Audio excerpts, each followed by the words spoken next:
Bijouterie Pantsou, manolotra anao ny logité. Anti-tache tsara be no ampiasaiko, manazava ny endriko sady manala tasy. Tsara be manolotra ho anao ny logité. Irana avokoa ny ankohonana miaraka amin'ny Sparkle, fijery logité. Sparkle vaovao, miramira ndava ny ankohonana. Chic Bay Fabiola, la référence de la mode africaine. Manolotra anao, logité. Total vous présente le JT. Chez Total, on en fera toujours plus pour vous. Ny shampoing vaovao Velnic dia mampalama manalefaka tsara ny volonao. Tsara volo lalandava miaraka amin'ny Velnic sy ny le JT. Spaghetti Primo, vita amin'ny vary mazava fantina. Sady vaovao, tsara no tsy miray. Spaghetti Primo, manolotra anao ny le JT. Telma, safidiko numéro 1 malagasy manolotra ho anao.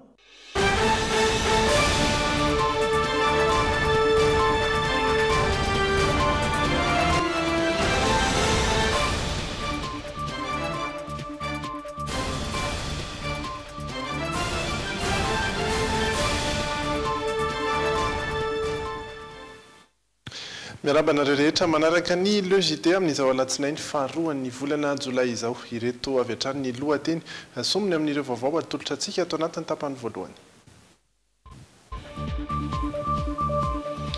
Nosokafana tamin'ny fomba ofisialy ho Malta ho Mauritanie ny fionana tapany faharaiky amin'ny telopolo ny vondrona afrikana. Nandeha mafy ilay fiara niaran-doza tany Andranomenarivo Mamo hoy ny manam-pahefanana nanao ny fanadihadiany. Nahazo herinaratra avy amin'ny herin'ny masoandro ny toeram-pandidiana sy fanaovana analizy ao amin'ny hôpitalin'ny Bejofo ao amin'ny distrika Nambodratrimo. Any ivelany olona roa no namono ainy tao Mali vokatry ny fampiroroana tao an-toerana ho Mali. Fa nisan'ny isongadina tao anatin'izao le JT izao ihany koa ny fanadihadiana manokana momba ilay loza mpiara-manidina ny tranga tapabolana nalasa izay. Izay ihany koa tompoko lahy sy tompoko vavy no entiko hiarabananao. Ao anatin'ny tapany voalohany no ahitantsika an'izay. Ao anatin'ny tapany faharoa kosa ho an'ity androany ity dia iresaka ny baolina kitra hatrany isika, misy ihany koa ny oyanao sy ny hafakely ary Francis Turbo no miteniteny foana miaraka amintsika eto. Tapany voalohany ary ho atombontsika avy hatrany amin'ireo vaovao samihafa. Vibrez au rythme des couleurs Orlac. Trouvez Orlac partout à Madagascar. Ny lokon'ny vaovao miaraka amin'ny Orlac.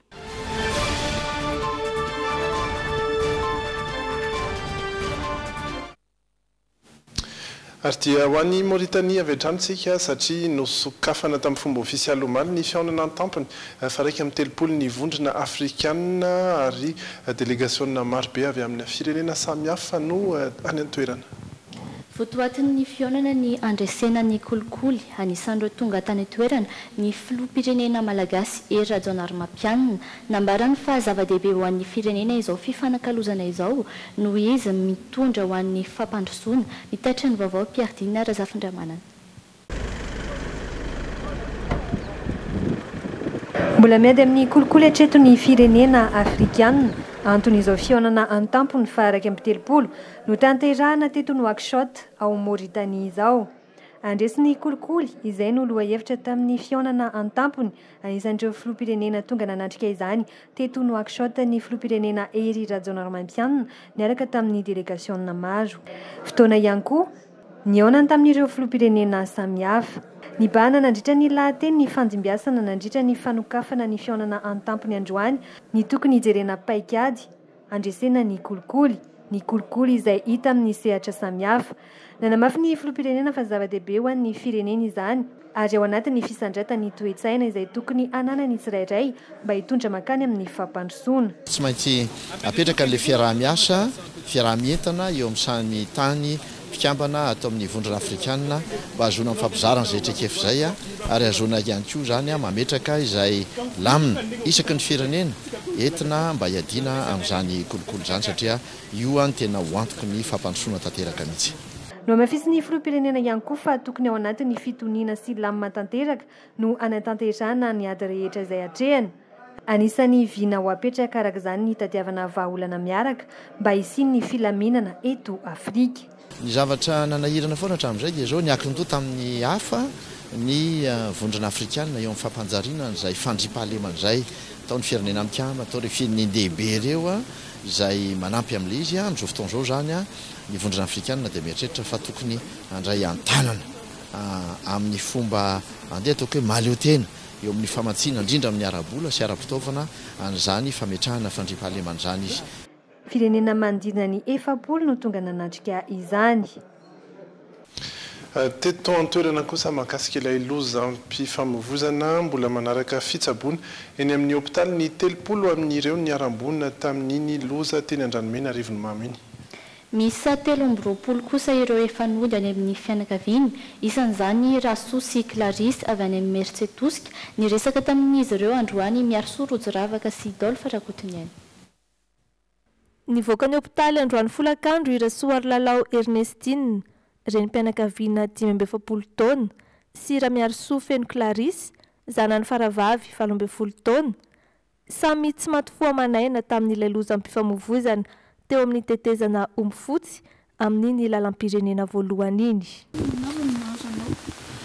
Ny tareako dia tongotra atany kitrokelika dia ahondamoska ilay voadona. Ny anahy ny lamosika ny etakaka avalahy eto dia ny sandrika anankiroa ato sy avato manoatra an'izao dia hito tongotra kavanana eto. Izay marary aminahy. Avy aty Mertsetosika Rasoa sy Clarisse, ny 17 mianaka izy ireo no mpiavana tao anatin'ilay fiara. Ny kasa amonjy fampiakaram-bady any Manalalondo. Dia izay. Tamin'ny sisina avaty ohatr'izao. Sisiny havanana zany tsy havanana intsy. Faharoa amin'ny farany oriny. Dia miorakoraka ny antsy vonjeo izay rehetrarehetra atao anaty tômôbila hoe vonjeo izay fa maty. Ankoatra azy mianaka, isan'ny niarambona ihany koa ny vavimatoa 19 taona antsoina hoe Razafindramanga Berdine, izay maratra mafy eo amin'ny feny ka mila fandidiana ary mbola manaraka fitsaboana ny amin'ny hôpitaly. Raha nitatitra farany avy amin'ny mpitsabo, 13 ireo olona naratra tamin'ny lozam-pifamoivoizana iny no efa nalefanody any amin'ny fianakaviany.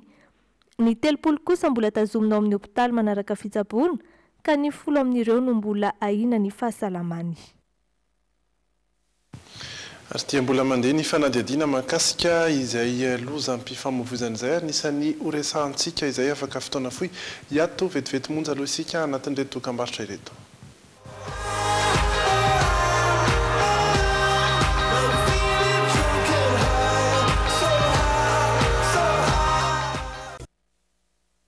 Mitony vaovao maro samihafa atao anatin'ny tapany voalohany LEJT miresaka ilay loza mpiarakodia nitranga teny Andranomena Rivonimamy dia voalaza fa nandeha mafy ilay fiara raha ny fanambarany ny manam-pahefana izay manao ny fanadihadiana amin'izao fotoana izao. Nambarany kosa nefa fa tsy nahitana diana isatra teny toerana, manamafy kosa ankilan'izay ny tompon'ny fiara fa efa zahadalana tsara ny mpamily ary ara-dalàna ilay fiara. Tsy hita ny taratasin'ilay fiara tamin'ny andro nisehon'ny lozam-pifamoivoizana tany Andranomena Rivonimamy ny alahady voalohan'ny volana Jolay teo.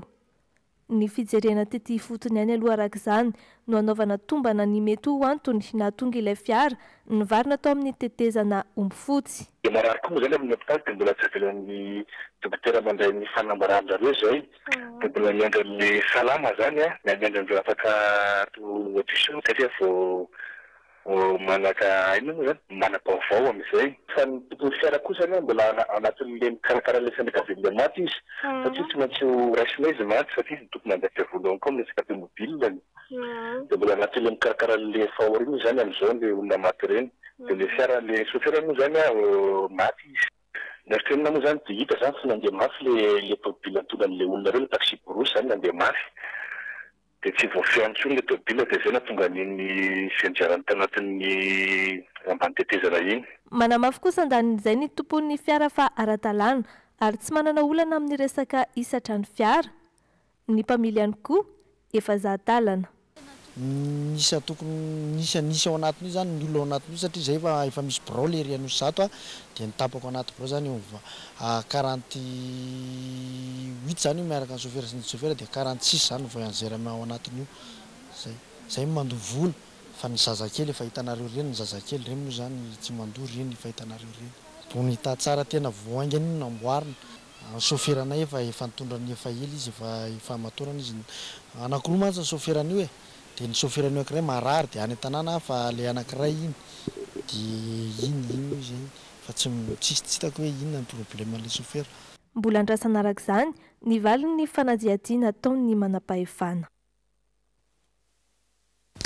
Misehatra ny fampianarana dia noraisin'ny Prime Ministre Christian Tsay teny Mazoarivo ireo syndicat-ny mpampianatra ary dia anisan'ny nanatrika an'izay fiaonan'izay ny Ministeran'ny Fanabeazam-pirenena. Tsy misy nipika ny votoatin'ny fifampiresahana ary tsy nanome vaovao mikasika izay raha teo ny avy eo anivon'ny syndicat-ny mpampianatra mivondrona ao anatin'ny sampama ny fampiakarana ny karama ny mari-karama sy ny fanomezana ireo tambo-karama isan-karazany izay no tena antony fitokonan'ireo mpampianatra izay nitarika ihany koa tamin'ny fikatsoan'ny fampianarana tato anatin'ny roa volana izay andrasana ny fanambarana ataon'ireo syndicat-ny mpampianatra izay nilaza fa mbola hiatrika fivoriana. Amin'ny lafiny fitaterana indray kosa dia hiasa manomboka izao ny kompania Tsaradi izay anampy ireo zotra mpitanterana anabakabaka eto Madagasikara. Iray vondrona amin'ny kompania mpitaterana Air Madagascar ny Tsaradi nampahafantarina teny Ivato maraina io ny fiaramanidina ATR 72 izay isan'ny ampiasain'ny Tsaradi tafiditra ao anatin'ny paikady natao anarenana ny kompania mpitaterana Air Madagascar izao fampidirana ny Tsaradi eo amin'ny fifaninanany zotra anabakabaka izao raha ny fanadihadiana. Natao nomezana lanja ny sidina anatiny no antony voalohany isanametrahana ny filialy Tsaradi izay iray vondrona amin'ny kompania mpitaterana Air Madagascar ihany. Mizakatra ny fanapa-kevitra tsy maintsy raisina manoloana ny olana ny zotra anatiny hatramin'izay raha nambaran'ireo tompona andraikitra eo anivon'ny Air Madagascar ka natao namaivanana izany indrindra ny Tsaradi. Akoatra ny fanampin'ny fampitohizana n'Antananarivo amin'ireo tanan-dehibe manana tombo manokana eo amin'ny fizahan-tany dia anampy indrindrandrindra ihany koa amin'ny fialana tsikelikely amin'ny fiara-miasa amin'ireo kompani sasany. Donc là, l'ATR, il est en place. Aujourd'hui, il vole. Ça y est, on va passer à 4 ATR. Et je pense que petit à petit, si les besoins, si Tsaradi peut voler tout seul, on se passera des services des rois. Efa tonga androany ny fiaramanidina ATR 72 ary afaka hiasa manomboka izao ho ampitomboana miandalana manaraka izany ny sidina makany Toamasina, Antsiranana, Nosbe, Toliara sy Taolaniaro. Mbola anatin'ny paikady fanarenana ny orinasa mpanjakana Air Madagascar amin'izao fotoana ka tafiditra ao anatin'izay izao fametrahana ny kompania Tsaradi izao. Ny taona 2024 hatramin'ny 2024 no tokony ho tsapa mivaingana ny vokatry ny fanarehan-dohan'ny kompanian'i Madagasikara izay tafiditra ao anatin'ny alefa 2027. Vaovao hafa indray kosa mahakasika ny asa fanaovan-gazety nodimandry io maraina io Maurice Tsiavonana. Mpanao gazety, mpamakafaka ary ihany koa talen'ny famoahana eo anivon'ny Honneur Radio Télévision no isan'ny nahafantaran'ny rehetra azy ho mamiadin'ny Tsinaibe izay efa naharary azy tao anatin'ny fotoana maromaro no nitarika izao fahalasanana izao. Rindra tahiry sy Stéphane Rakotomalala no mitondra ny andinindiny. 20 taony Maurice Tsiavonana izao nodimandry izao. Ny volana febroary lasa teo no efa nanomboka ny aratsy ny toe-pahasalamany ho ireo fianakaviana izay nanala ny resaka hafa ho antony fahalasany. Ho mamiadan'ny Tsinaibe no nikika azy ka tsy maintsy nirosona tamin'ny fandidiana. Tato anatin'ny 3 andro izao no efa nampidirina teny amin'ny sampana famelomanainy i Maurice Tsiavonana. Zany efa tamin'ny mois de février izy io no nanao crise. Dia nanao naterina tany amin'ny nanao analyste amin'ny Institut Pasteur fa tsy sany jery an'io mihitsy izy raha tsy izy efa niditra hôpitaly io hoe namena dokotera satria madokotera azy fantany le izy hoe à 90% sans efa cancéreux fa rehefa constipé izy nandritsy 3 jours zay izy vao niantso anao hoe fils andao aretana amin'ny hôpitaly de hôpitaly espace médical ale nandeha dinao tonga zay fitirira izy. Isana ahafantarany rehetra ny Maurice Tsiavonana ny fidirany teo amin'ny asa fanaovan-gazety politika mpamakafaka tamina onjam-peo tsy miankina izy fahavelony ary ny asany farany tao amin'ny Honneur Radio izay nahataleny ny famoahana azy. Lalam-piofana ho mpitsabo izay no ny anarany talohan'ny tena ndirany teo amin'ny sehatriny politika. Diplomate nivelany izy taorian'izay rehefa niara-ny asa akaiky tamin'ireo mpitondra ny fandimby. Efa eny amin'ny trano fonenany eny Ambatobe ny nofo mangatsiaka ny Maurice Tsiavonana. Fa ao anatin'ny sehatry ny fahasalamana hatrany dia miova kosa ny toerana iasan'ireo mpitsabo sy mpanao analizy eny amin'ny hôpitalin'ny Bejofo ao amin'ny commune Mahitsy. Namelona ny fanantenan'izy ireo indray ny fahazoana herinaratra avy amin'ny herin'ny masoandro ho an'ny toeram-pandidiana sy ny fanaovana analizy. Fanadihadiana no totoisain'ny Andry Lalaina Andriamasy. Afalinana nyreto fianakaviana avy any Antananarivo reto nahita anjana nivoaka ny efitrano fandidiana teto amin'ny hôpitalin'ny Bejofo Mahitsy. Naharitra minitra maromaro ny fiandrasana ny rivokely nodidiana heriny namonjy efitrano avy hatrany izy taorian'izay. Natona tonga ty dia mba hoe manana patokisana aminazy sady mba hoe mitoeko mba antonotony menazareo vola aloha. Hôpitalin'ny Bejofo atao anatin'ny commune Ambanivohitra Mahitsy distrikna Ambohidratrimo izay malaza amin'ny fandidiana. Nampalaza azy ny fisindreo sinoa nandidy sy ny tsabo ary nizara fanafody mora kokoa. Roa taona lasa nefa izay no nialan'ny sinoa rehefa natsangana hôpitaly ho azy ireo manokana. Olona an'ireo mpitsabo malagasy sisa namita ny asa ihany koa ny fatapahan-jiro lava.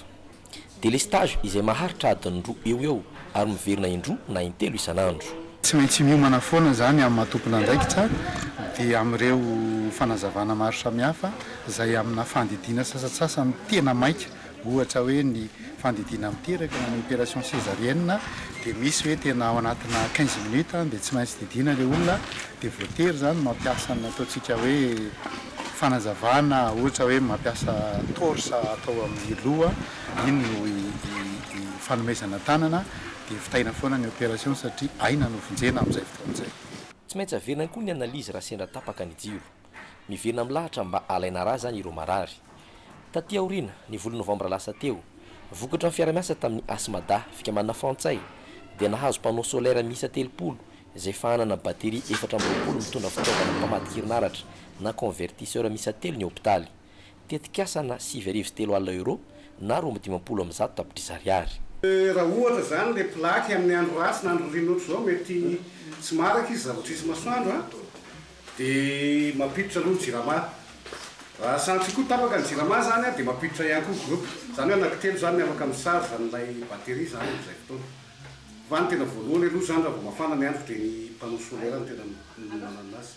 Ireo panneau solaire ireo no manome herinaratra 10 kW. 520 isanjato ny nefa dia ampy ho an'ny fandidiana sy ny fanaovana analizy ary indrindrindra ho an'ny fitehirizana ireo kitapon-draha. Na izany aza dia mananteny neta fiara-miasa hafa indray ireo mpitantana mba hamatsy herinaratra ho an'ny hôpitaly iray manontolo.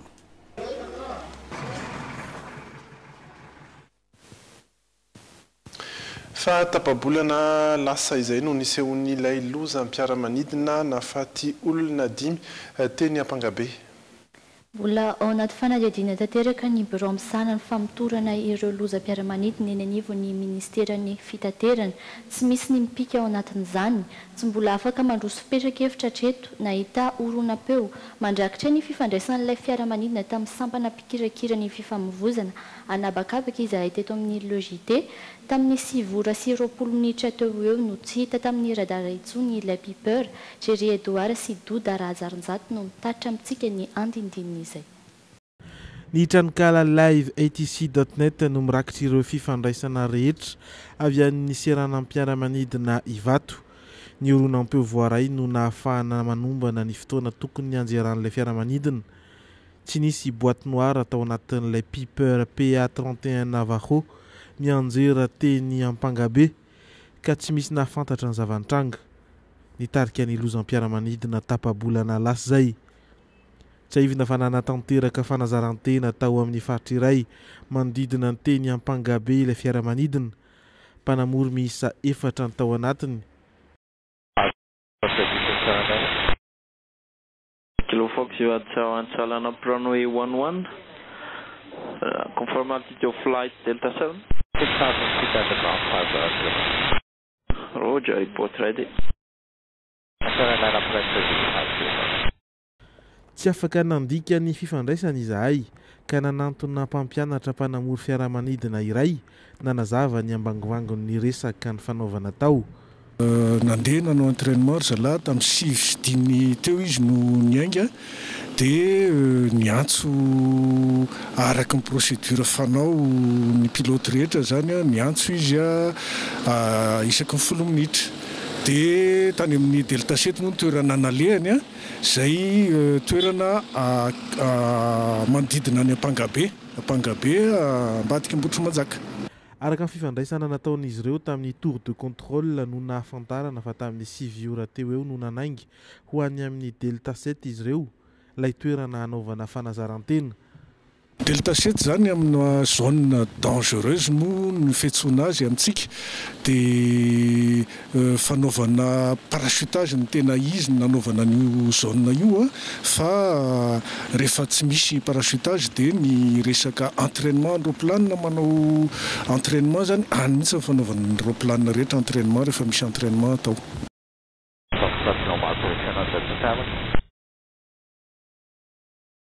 Kilo Fox, Ivateur Roach, report within 10 minutes again. That's within 10 minutes again, 5 Kilo Fox.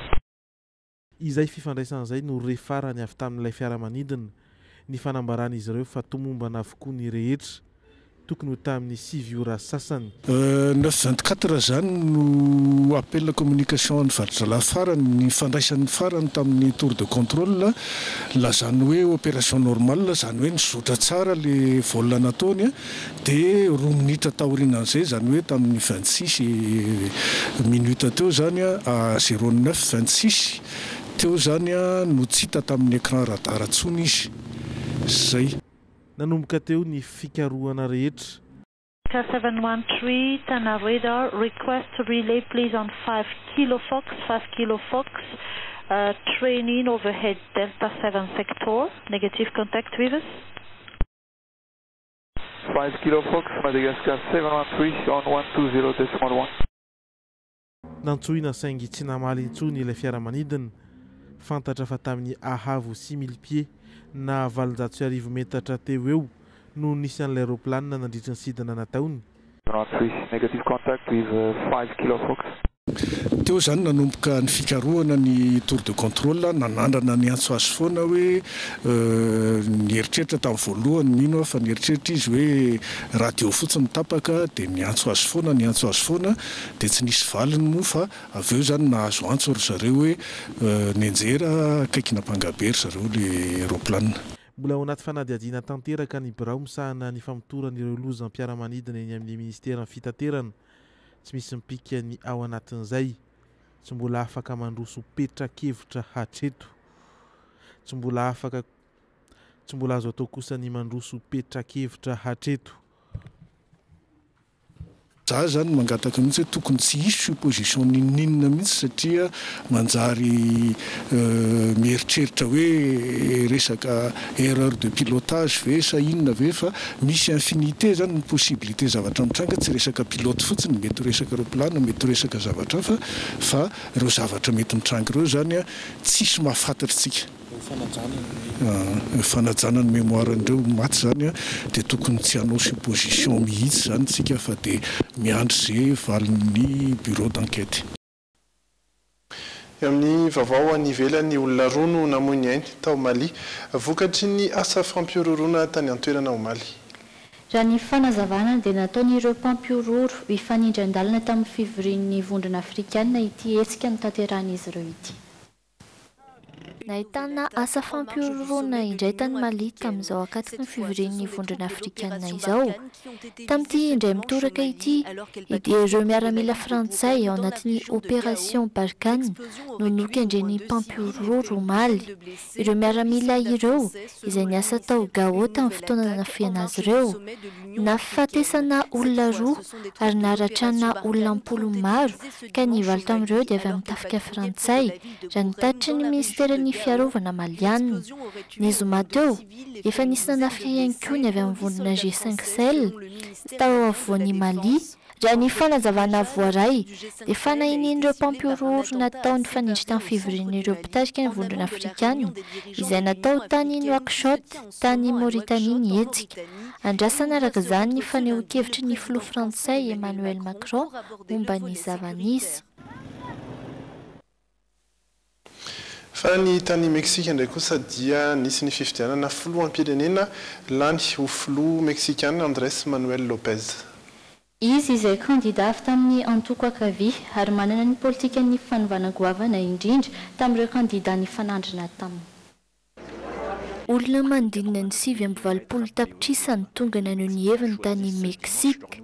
Omaly alahady no nanantanterahany Meksikana ny fifidianana filoham-pirenena andimby Enrique Pena Nieto. Izy no olona andray ny fitantanana andresin'ny kolokolo sy ny herisetra.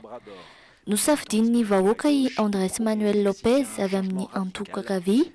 Izy izay mampanantena fiovana goavana ho an'ny Meksikana, sokajin'ny olona ho populista ihany koa ny lehilahy. Ankoatra azy, nahazo ny toerana faharoa i Ricardo Anania, lehilahy 73 taona mametraka ny fanovana manaraka ny fanatotoloana ary nahazo ny salanisa 2.27 isan-jato. Farany, nahazo ny laharana fahatelo i Miady Kouribrena tamin'ny 5.4 isan-jato, kandidan'ny antoko revolutionnaire izay fananjaka nandritry ny 70 taona.